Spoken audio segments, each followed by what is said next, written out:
વડોદરા શહેરમાં આવેલા કુબેર ભવન ખાતે હજારોની સંખ્યામાં નાગરિકો અવરજવર કરે છે।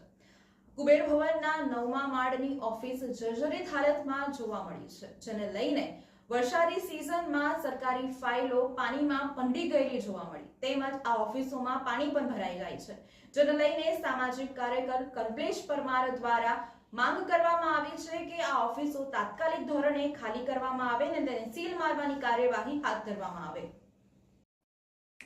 વડોદરા શહેરમાં આવેલા કુબેર ભવન ખાતે આજ રોજ હજારોની સંખ્યામાં અવરજવર જોવા મળે છે, ત્યારે કુબેર ભવનનો ઉપરનો 9મો માળ જર્જરિત હાલતમાં જોવા મળ્યો હતો।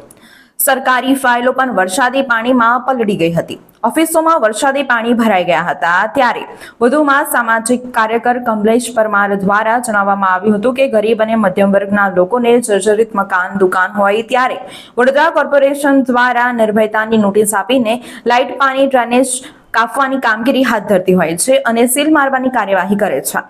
ત્યારે કુબેર ભવનમાં સરકારી કચેરીઓમાં અધિકારીઓ અને કર્મચારીઓ પણ ભયના ઓઠા હેઠળ કામગીરી કરી રહ્યા છે।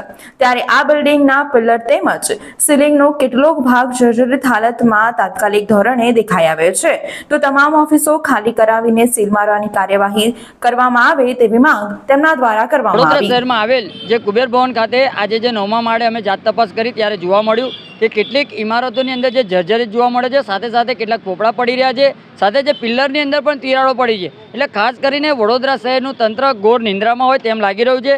સાથે જે કહેવાય છે કે જ્યારે ગરીબ અને મધ્યમ વર્ગના લોકોને જે નિર્ભયતાની નોટિસ પાઠવી અને લાઇટ પાણી ડ્રેનેજ જે કાપવામાં આવતા હોય ત્યારે સરકારી અધિકારીઓ અને સરકારી કર્મચારીઓ સાથે સાથે હજારોની સંખ્યામાં લોકોની જ્યારે અવર જવર થતી હોય તો તમામની સુરક્ષાને ધ્યાને રાખી અને વહેલામાં વહેલી તકે આ કચેરીને જે તે જગ્યા ઉપર ખસેડવામાં આવે, સાથે સાથે આ કચેરીને તાત્કાલિક ધોરણે સીલ મારવામાં આવે તેવી અમારી ખાસ માંગણી છે।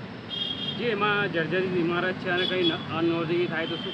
હા, ચોક્કસથી કદાચ જો જર્જરિત ઇમારત હોવાથી જો કદાચ સરકારી અધિકારીઓ અથવા કર્મચારીઓ અથવા તો કોઈ નગરજનોને કોઈ પણ જાતની જે કહેવાય છે કે દુર્ઘટનાની અંદર જે પણ કંઈક થશે તો સંપૂર્ણ જવાબદારી લાગતા વળગતા જવાબદાર વ્યક્તિ સીની રહેશે। પરમાર કમલેશ, સામાજિક કાર્યકર।